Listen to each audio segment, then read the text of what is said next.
Je parle donc de la tragédie des sauveurs. Je décline à peu près une dizaine de tragédies. La toute première, c'est que le sauveur s'est sauvé. Et s'il s'est sauvé, c'est parce que lui-même a commencé très tôt. Il a souvent été parentalisé. AVS avec Philippe Robichon.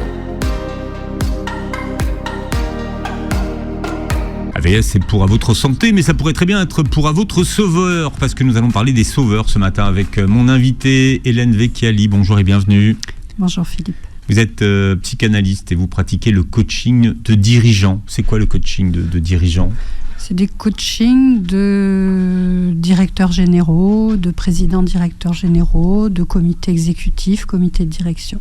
D'accord. Ah oui. Donc c'est des gens qui ont besoin d'être bien coachés. Voilà. J'espère y arriver. Vous voulez nous en dire plus ou pas ? Non, parce que je vais arrêter cette activité pour me consacrer uniquement à l'écriture. D'accord, bien. Vous êtes autrice de plusieurs ouvrages et vous publiez La tragédie des sauveurs chez Marabout, sous-titré « Ou le besoin ardent d'être aimé ». Alors on verra quel genre de sauveur vous êtes ou pas ce matin, ou peut-être que vous avez des sauveurs dans votre entourage.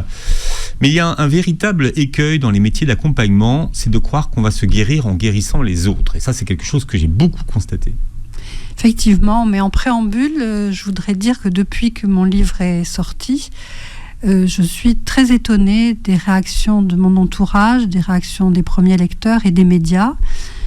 À chaque fois que je parle de la tragédie des sauveurs, tout le monde me dit « Ah, mais c'est tout à fait moi ». Donc je me demande s'il y a beaucoup de sauvés, parce que je ne rencontre que 100% de sauveurs. De gens qui sauvent. Oui, donc c'est assez étonnant. Et je pensais que c'était une partie infime de la population, que c'était un livre plutôt un peu intimiste, et finalement c'est un phénomène de société. Ou peut-être que les gens pensent que ce sont des sauveurs, alors qu'ils le sont partiellement. Oui, voilà. Ou pas complètement. Oui, ou pas tout à fait, vous avez raison. Parce que ça peut être vu comme positif. Mais moi, j'en reviens à cet écueil des métiers d'accompagnant qui pensent qu'ils peuvent se guérir, qui peuvent guérir les autres en se guérissant eux-mêmes. Alors, notamment dans le coaching, il y a énormément de gens qui auraient déjà besoin de se prendre en charge. Alors, dans le coaching et dans tous les métiers d'accompagnement, le préambule, c'est justement d'avoir d'abord réfléchi à la raison pour laquelle on veut faire un métier d'accompagnement. Et si on a bien réfléchi et qu'on a compris, en particulier qu'on est tombé dans la marmite du sauvetage dans son enfance, eh bien ça va permettre d'être un accompagnant sain. D'ailleurs, dans mon livre, je distingue les sauveurs pathologiques, les sauveurs compulsifs et puis les aidants sains. Et donc, dans les métiers d'accompagnement, je crois que la plus belle métaphore est certainement ce qui se passe dans un avion. Lorsque l'hôtesse de l'air vous explique les mesures de sécurité, eh bien, à un moment, elle précise que s'il y a une dépressurisation de l'appareil, eh bien, il y a un masque qui va tomber.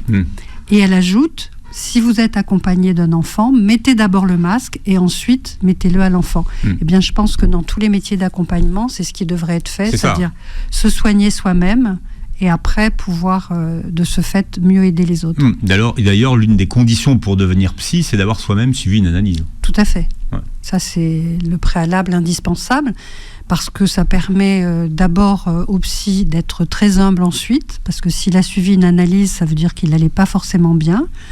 Ensuite, ça lui permet d'avoir parcouru lui-même ce chemin initiatique, et donc il va savoir de quoi il parle. Ceci étant, c'est pas suffisant, il faut quand même avoir quelques notions de théorie.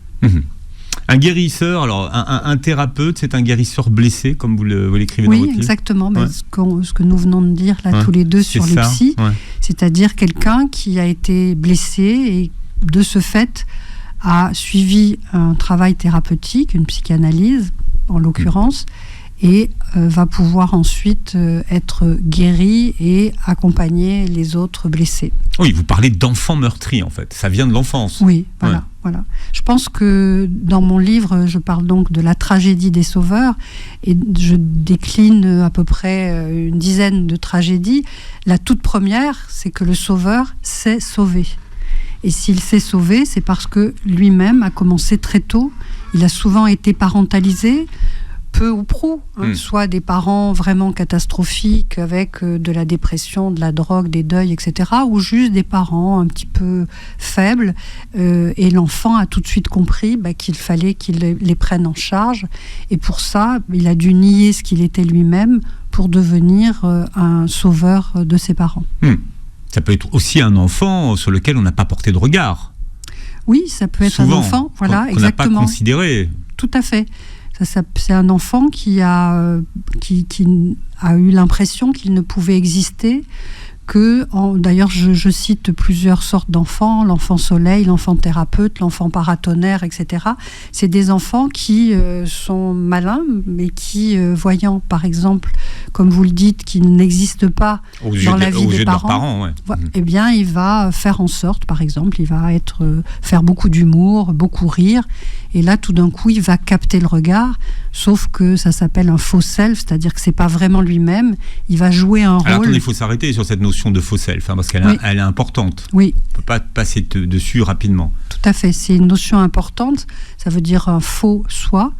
Eh bien, il y a beaucoup d'enfants qui vont devoir développer une fausse personnalité pour pouvoir attirer le regard, attirer de l'attention, pour pouvoir être reconnus parce qu'ils vont aider. Et donc la première des tragédies, donc je disais, c'est qu'ils savent sauver, et la deuxième des tragédies, c'est qu'ils ne vont pas récolter d'amour. Les sauveurs, petits ou adultes, ils font ça pour être aimés, mais ils ne récoltent pas de l'amour. Ça, c'est un leurre. Oui, voilà. De croire qu'on va être aimé parce qu'on est bienveillant, qu'on fait tout qu'on précède même les désirs de l'autre. Voilà, exactement. Et là, on récupère au mieux de la reconnaissance, de la gratitude, de l'admiration, mais jamais d'amour. D'ailleurs, dans les familles, pour ceux qui nous écoutent, vous avez toujours un enfant. Souvent, c'est pas celui qui a été ni le préféré ni le plus aimé, mais qui à l'âge adulte va s'occuper de ses parents, alors que personne ne lui a rien demandé. Mais bon, les frères et sœurs sont occupés, ils ont autre chose à faire, mais lui, il va assumer la charge des parents.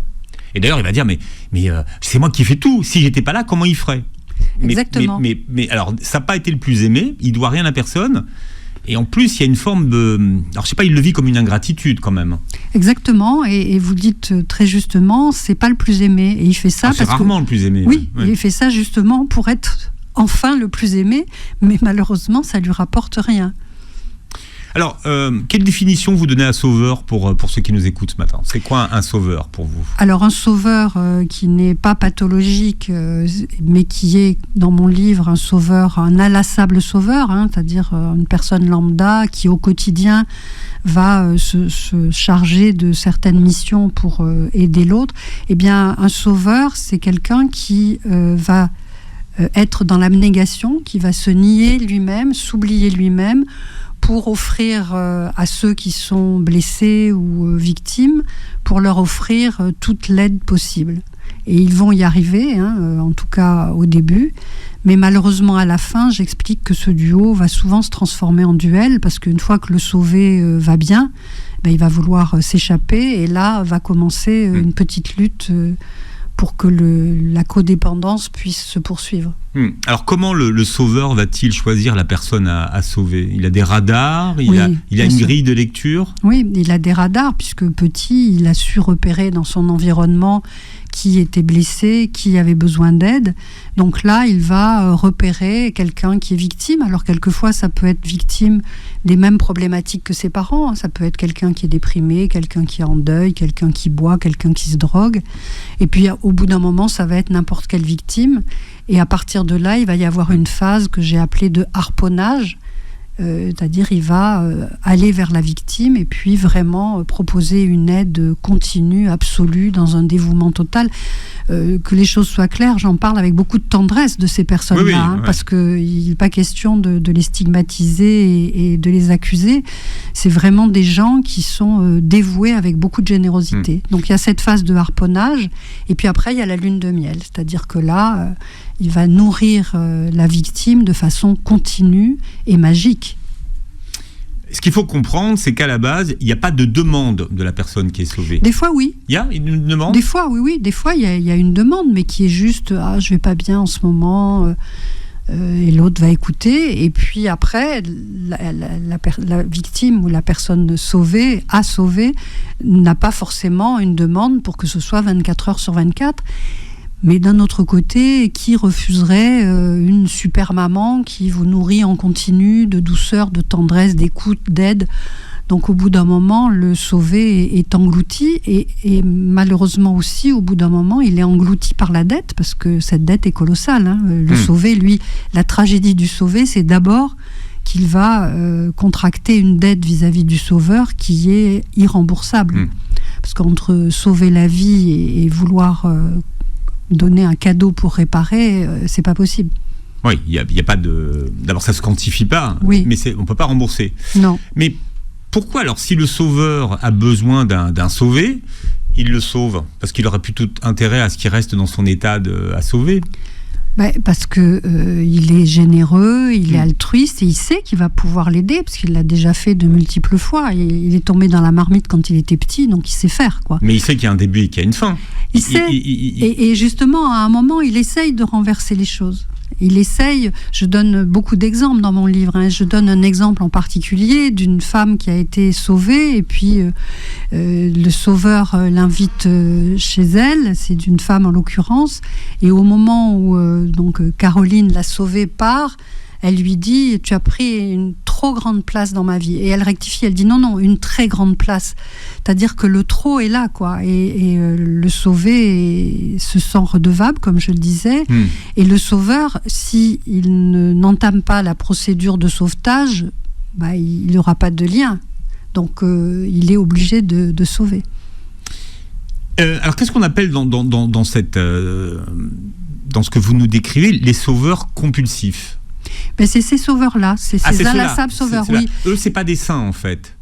Si, ils sont saints, mais des saints qui vont être malheureux, parce qu'ils font ça parce qu'ils auraient bien aimé qu'on le leur fasse, donc ils font à autrui ce qu'ils auraient rêvé qu'on leur fasse, et ils sont saints dans la mesure où ils aident. Le problème, c'est qu'ils aident trop, et qu'à un moment, on parlait tout à l'heure de ce cycle du sauvetage, donc ils repèrent une proie, il y a le harponnage, il y a la lune de miel, et puis à un moment, ils franchissent la ligne rouge, c'est-à-dire qu'ils en font trop. C'est-à-dire, au lieu d'envoyer un texto par jour, ils en envoient 4 par jour. Au lieu de passer un coup de fil tous les 2-3 jours, ils téléphonent 6 fois par jour. Au lieu d'inviter à dîner, ils vont être là en permanence. Voilà. Ils franchissent la ligne rouge. Et là, va commencer une problématique. Et la personne se sent envahie, quoi. Oui, la personne se sent envahie. Et le sauveur, lui, quand il fait tout ça, il sait qu'il dépasse, mais c'est plus fort que lui. C'est une espèce d'addiction. C'est une addiction à quelque chose qui sait que ça va être réparateur pour lui dans un premier temps. C'est-à-dire, dans un premier temps, quand il voit que l'autre va mieux, qu'il l'aide, que c'est positif, ça lui fait chaud au cœur parce que c'est une bonne personne. Voilà, un sujet qui vous parle ce matin. On parle de la tragédie des sauveurs à travers la publication du livre d'Hélène Vicali, Les Sauveurs ou le besoin ardent d'être aimé chez Marabout. Ces sauveurs, alors peut-être que vous vous reconnaissez ou que vous en connaissez. Il y a un quiz dans le livre qui va vous savoir permettre quel sauveur vous êtes. Voilà, de savoir si vous êtes sauveur ou non. Ouais. Et comment on fait la différence entre sauveur sain et sauveur, on va dire, pathologique? Je vais vous donner 2 exemples qui sont dans mon livre. Un pompier pyromane en 1222 dans l'Hérault qui a allumé 5 feux. Sauveur pathologique, c'est-à-dire il a allumé 5 feux pour pouvoir aller ensuite les éteindre et être reconnu comme un pompier extraordinaire et quelqu'un de dévoué. Bon, il a écopé de 15 ans de prison et 150 000 € d'amende, et tout le monde s'est senti trahi dans son entourage. Et puis de l'autre côté, donc ça c'est le sauveur pathologique, et de l'autre côté, l'aidant saint, le sauveur saint. Je raconte une anecdote où j'étais partie en vacances à l'étranger avec un couple d'amis et leur jeune fille. Et puis cette jeune fille, on va l'appeler Marie, a eu des douleurs terribles le samedi soir où on était arrivés, des douleurs au ventre terribles. Elle a été hospitalisée, enfin c'était la catastrophe. Et le jeune interne, un dimanche, à l'hôpital, avait aucune idée de ce qui se passait. Donc on lui a proposé d'appeler un ami chirurgien, Paul, qui devait arriver le lendemain matin.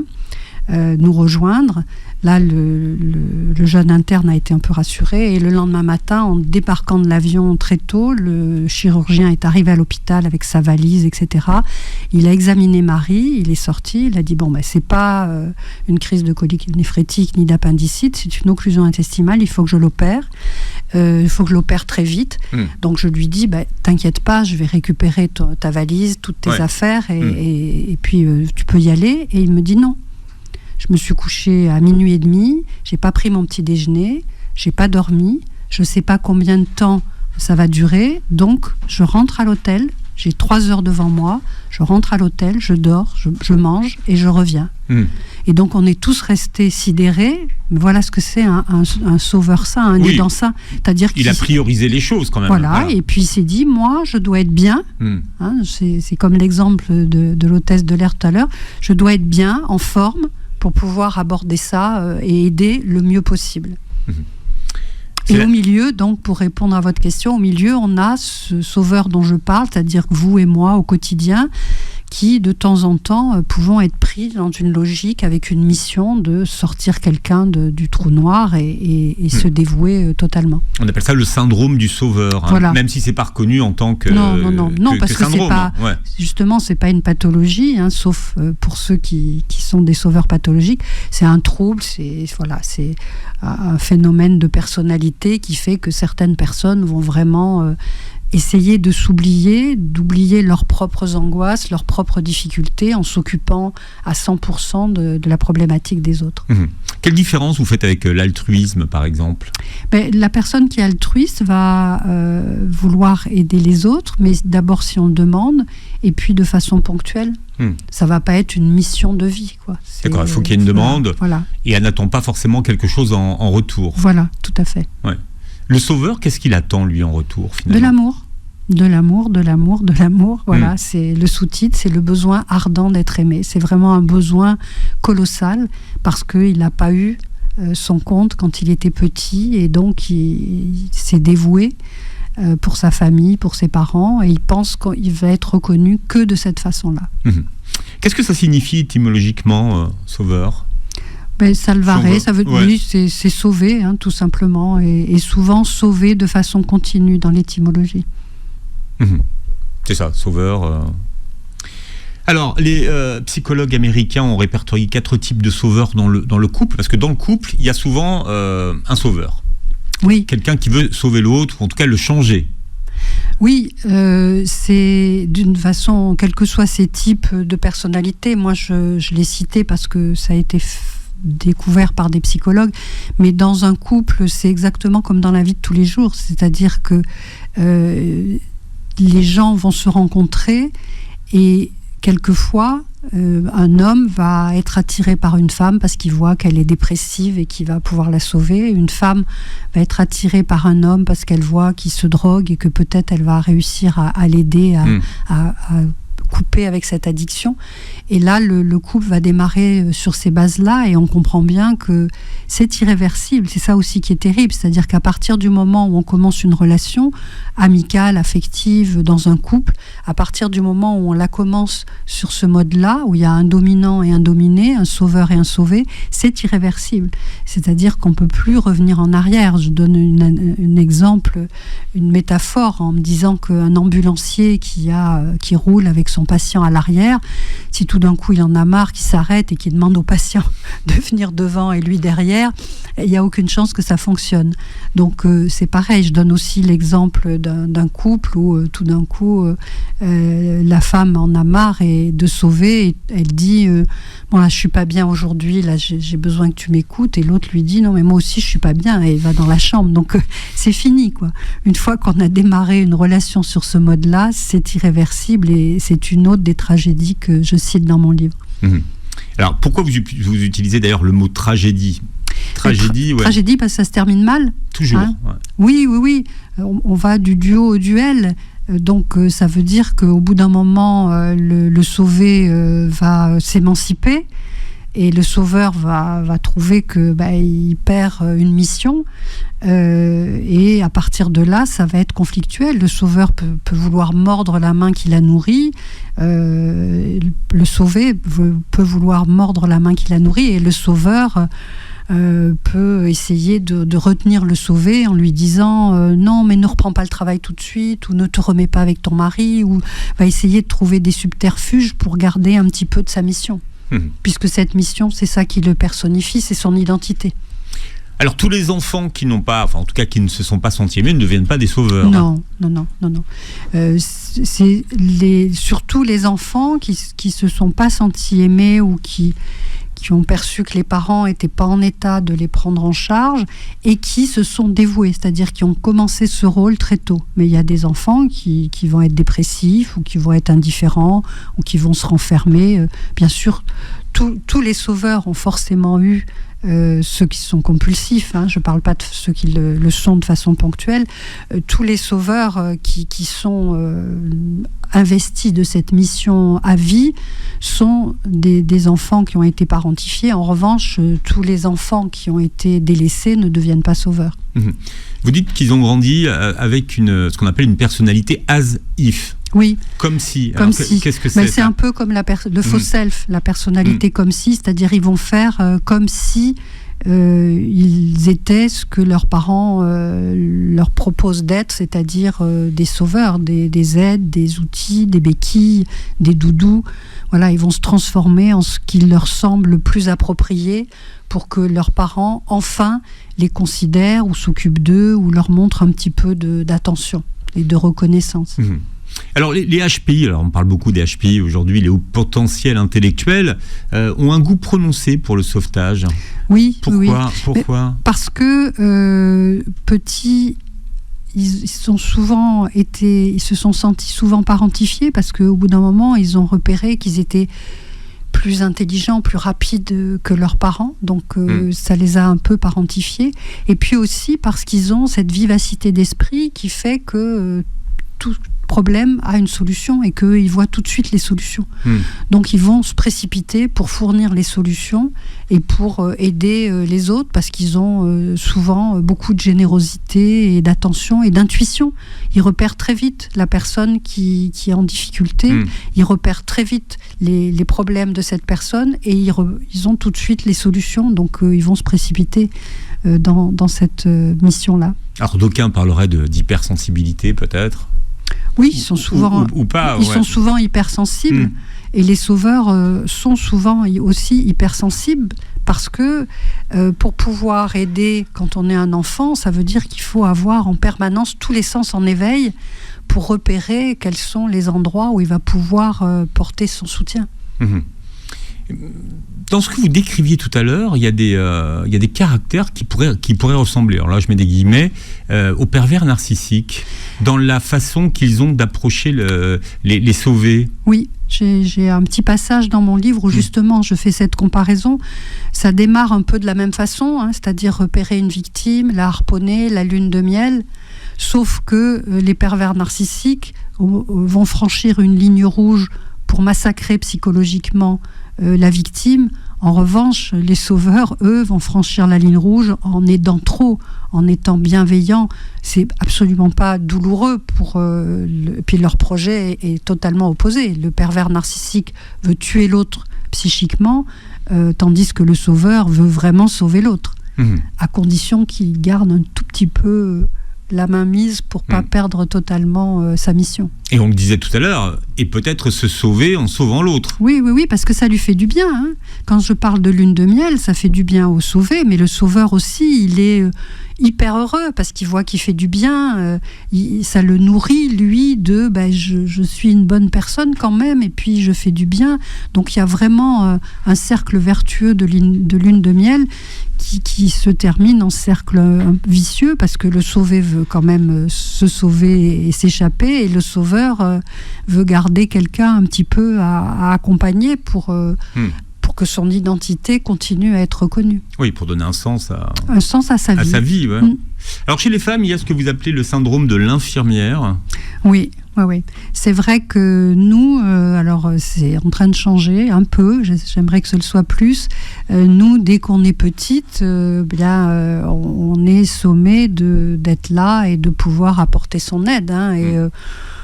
Ça peut être débarrasser la table, essuyer la vaisselle, aller donner une tisane à son papa qui est fatigué. Enfin, et dans une fratrie où il y a des frères et sœurs, c'est souvent la fille à qui on confie ce genre de rôle. Oui, bon, c'est pas forcément automatique. Hein. Non, j'ai dit souvent, je n'ai pas dit tout le temps. On confie, mais voilà, c'est pas toujours automatique.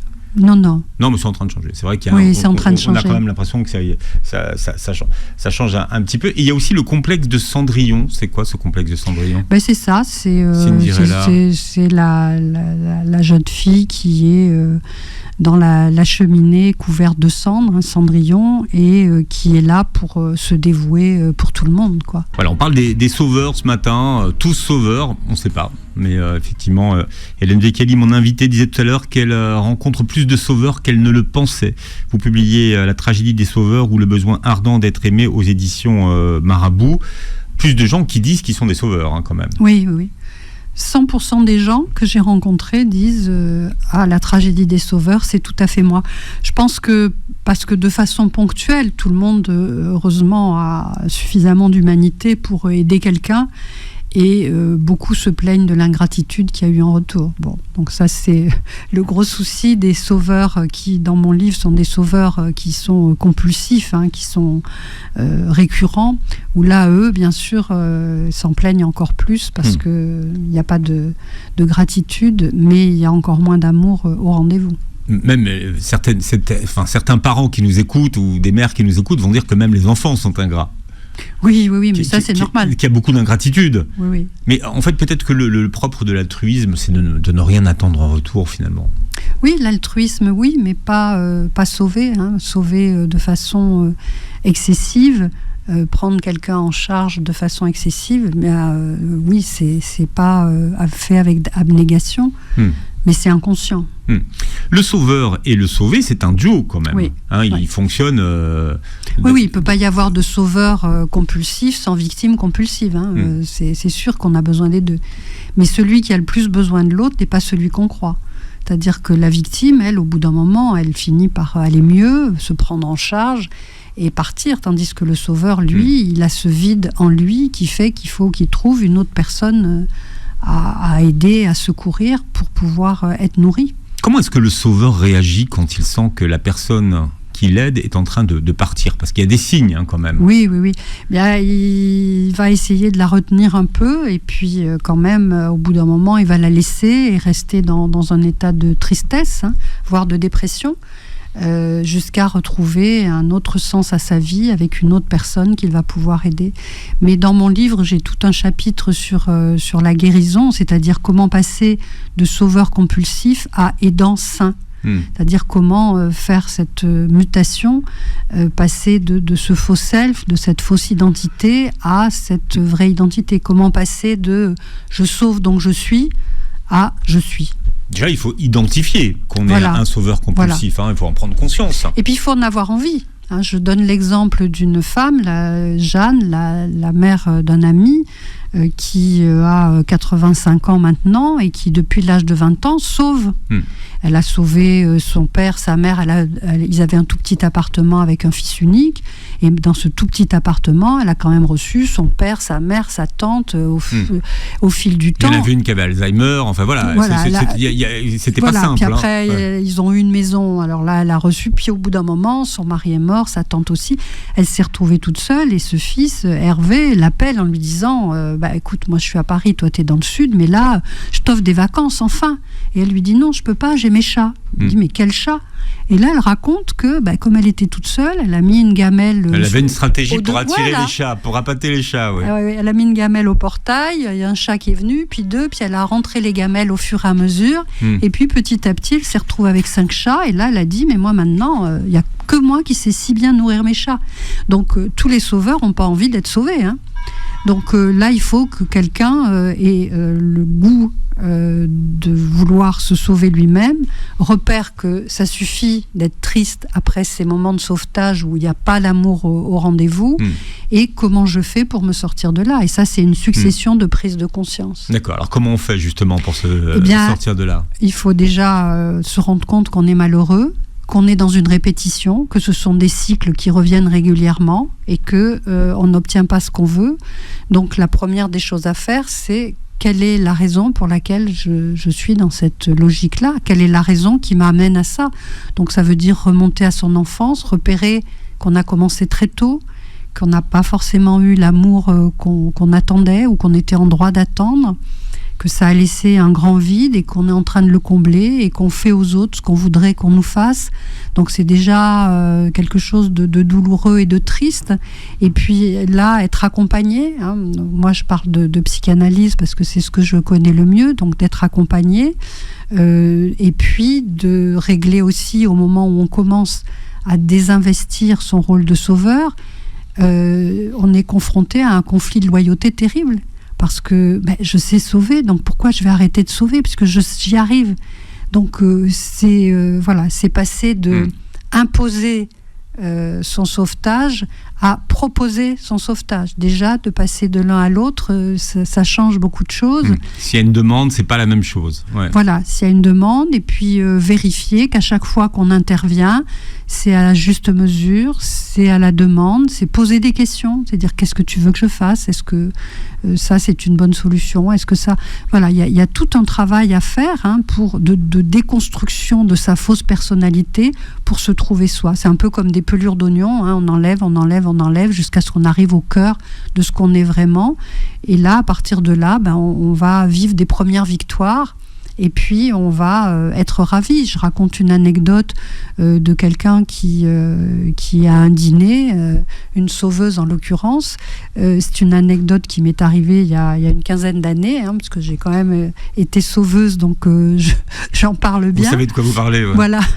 Et donc, j'étais à un dîner et il y a une femme qui dit « Oh là là, il m'est arrivé ça, ça et ça. » Et je lui dis « Ah, mais c'est extraordinaire. Moi, j'ai vécu ce genre de choses et il y a un livre qui m'a vraiment sauvée.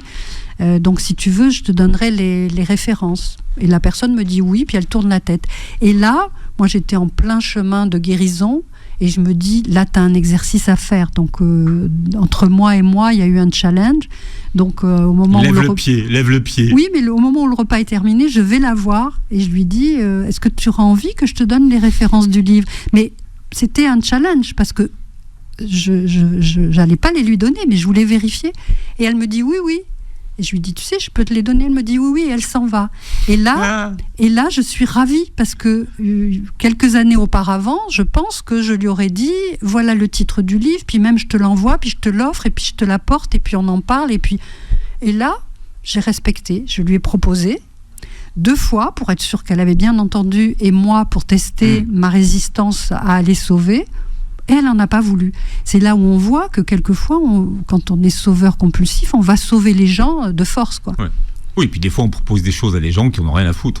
Oui, d'ailleurs... qui n'ont rien à faire. Oui, mais les gens, comme ils sont bien élevés, ils vous disent jamais non, en fait. Oui, bien sûr, ils sont mal. Mais dans mon livre, je commence avec une anecdote de 2 scouts qui arrivent en retard de Louveteau, qui arrivent en retard à leur réunion, et ils sont échevelés, griffés, les habits déchirés, et le chef leur dit, mais qu'est-ce qui vous arrive ? Et ils disent, on a fait une BA, chef. Et le chef dit, oui, mais enfin, pourquoi vous êtes dans un état pareil ? On a aidé une vieille dame à traverser. Mais ça ne m'explique pas les cheveux en bataille, les griffures, mais c'est qu'elle ne voulait pas, cette vieille dame. Donc ils ont de force fait traverser une vieille dame qui ne voulait pas traverser. Donc c'est une anecdote pour démarrer le livre et expliquer combien des fois on va être assez pressant pour aider les gens parce que en croyant bien faire et en faisant bien, parce que c'est sûr que quelqu'un qui est au fond du trou et que vous allez accompagner, que vous allez entourer d'amour, de tendresse, d'affection et de choses utiles, d'actions efficaces, c'est sûr que la personne finit par craquer et accepter. Souvent, chez une personne sauvée, il peut y avoir une certaine culpabilité au final, une fois que c'est fini. Une fois que qu'elle s'est sortie d'affaire. Oui, il y a deux choses en particulier. Hein. Je parle un peu, mais j'en parle quand même de la tragédie des sauvés. Hein. La toute première, c'est qu'ils ont eu l'impression de perdre leur dignité. Ils ont perdu leur dignité devant quelqu'un. Ils étaient à terre et ils n'arrivaient pas à s'en sortir tout seuls. Et la deuxième tragédie, j'en donne plusieurs autres, mais la deuxième, c'est ce que je disais tout à l'heure, c'est cette dette abyssale. Hein. Il y a un anthropologue célèbre, Marcel Mauss, qui a écrit tout un livre sur la logique du don et qui explique que il y a un cycle, hein, donner, recevoir, rendre. Et dans la mesure où ils peuvent plus rendre, les sauvés peuvent pas rendre cet énorme don qui a été fait, eh bien, ils se sentent redevables à vie et c'est très dur. Ils ont perdu leur dignité et ils se sentent recevables. D'ailleurs, je raconte une anecdote d'un humoriste sur Internet qui expliquait que sa maman, quand il était petit, il habitait dans un immeuble, sa maman était très généreuse et il y avait une famille très pauvre à côté. Et donc, régulièrement, elle donnait des gâteaux à manger, etc. Et de temps en temps, elle disait à son fils, va leur demander du sel. Et le fils disait, mais on a du sel. Elle dit, oui, mais tu vas leur demander quand même, ça leur rendra leur dignité. Et c'était très joli. C'est une belle anecdote. Hein. Est-ce qu'on a des sauveurs célèbres ? À la fin de mon livre, je parle de 5 sauveurs de masse. Hein, Jésus, Jeanne d'Arc, Abraham Lincoln, Martin Luther King, Malala Yousafzai, tous ces gens-là. Et j'explique, je fais une comparaison, c'est-à-dire que ce sont des gens qui, dans leur enfance, ont eux-mêmes vécu des choses difficiles, ont été confrontés à de la misère humaine, et puis qui ont sacrifié leur vie pour sauver les autres. C'est des sauveurs de masse. Hein. Bon, à la différence des sauveurs de mon livre, ceux-là sont morts, hein, ou ont failli mourir. Malala a failli mourir, elle a été attaquée par les talibans. Donc c'est des comparaisons, c'est-à-dire des gens qui vont sacrifier leur vie pour les autres, sauf que ces sauveurs, à la fin de mon livre, eux, y ont laissé leur propre vie. Les associations sont pleines de sauveurs ? Oui, les associations sont pleines de sauveurs et de gens qui se dévouent corps et âme pour les autres, et c'est beau. La tragédie des sauveurs, quel sauveur vous êtes devenu alors, vous ? Une aidante saine, j'espère. En tout cas, j'ai tout fait pour. C'est le titre de votre livre, Hélène Vecchiali, ou Le besoin ardent d'être aimé. Vous reverrez l'émission sur la chaîne YouTube de Beurre FM, et puis vous réécouterez l'émission en podcast sur beurrefm.net et sur toutes les plateformes qui reprennent l'émission. Et passez une très belle journée santé sur Beurre FM.